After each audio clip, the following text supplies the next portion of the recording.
వచ్చిందండి వయ్యారి. మళ్ళేదో స్టార్ట్ చేసింది చేయడం అనుకుంటున్నారా? రేపు వాలంటైన్స్ డే గదా! మరి మా ఆయనకి ఏదో ఒకటి తయారు చేసి ఇవ్వాలి గదా! యాస్ ఎ ఆర్టిస్ట్‌గా అవన్నీ రెడీ చేయకపోతే ఎలా చెప్పండసలు? అయినా పెళ్లై పిల్లలు పుట్టిన తర్వాత కూడా ఇంకా వాలంటైన్స్ డే ఏంటి అని అంటారేమో. పెళ్లై పిల్లలు పుట్టినంత మాత్రాన ముసలోళ్ళం ఏమి అయిపోలేదు గదా! అయినా మా ఆయన నాకెప్పుడు స్పెషలే. నేను మా ఆయనకెప్పుడు స్పెషలే. ఆ స్పెషల్ డేని ఇంకొంచెం స్పెషల్‌గా చేసుకోవడానికే ఇది. కప్ మీద పేపర్స్ పెట్టి రోజ్ ఫ్లవర్ చేయడం చాలా ట్రెండ్ అయింది ఈ మధ్య. నేను మాత్రం ట్రై చేయలేదు. బట్ ఇప్పుడు ట్రై చేశాను. క్రష్డ్ పేపర్‌తో ట్రై చేసేలోపు ఇంకా చాలా ముద్దుగుంది. అచ్చం కాశ్మీరీ గులాబీ ఉన్నట్టే ఉంది. చాలా బా వచ్చింది. తర్వాత బ్లింకిట్ కవర్ మీద నేను టెడ్డీ బేర్ ని అయితే డ్రా చేసి కట్ చేసుకున్నా అనమాట. దానికి ఒక చిన్న చాక్లెట్ అతికించి అది చాక్లెట్ ఇస్తున్నట్టుగా పెట్టా.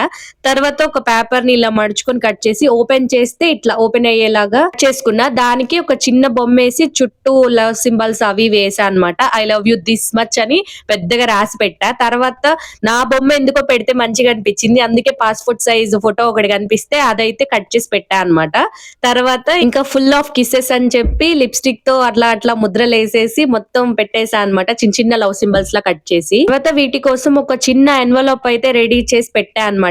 దాని మీద మా ఆయన కోసం కొన్ని లైన్స్ రాసా చాలా ఇష్టంగా. తర్వాత ఇందాక మనం చేసుకున్న రోజ్ ఫ్లవర్ అయితే దీని మీద అతికించేసి మిగతావన్నీ దీని లోపల అయితే సెట్ చేసేసా. వాలంటైన్స్ వీక్ మొత్తం వచ్చేటట్టు డిఐవై చేసా ఎక్సెప్ట్ వాలంటైన్స్ డే గిఫ్ట్. ఆ గిఫ్ట్ ఇందులో చూపిస్తే ఎట్టబ్బా, ఒకవేళ మా ఆయన ఈ వీడియో చూస్తే ఇంకా సర్ప్రైజ్ ఏ ఉండిద్ది చెప్పండి. అందుకే అనమాట. లాస్ట్ మినిట్ లో పెట్టాను తిట్టుకోకండి. బట్ మీ చేత్తో చేసి ఇవ్వాలంటే కనుక ఇవి ట్రై చేయండి. పక్కా యాక్సెప్ట్ చేస్తారు. ఈ గ్రీటింగ్ కార్డ్స్ మీకు ఎలా అనిపించినాయో కామెంట్ చేసి నచ్చితే కనుక లైక్ చేయండి.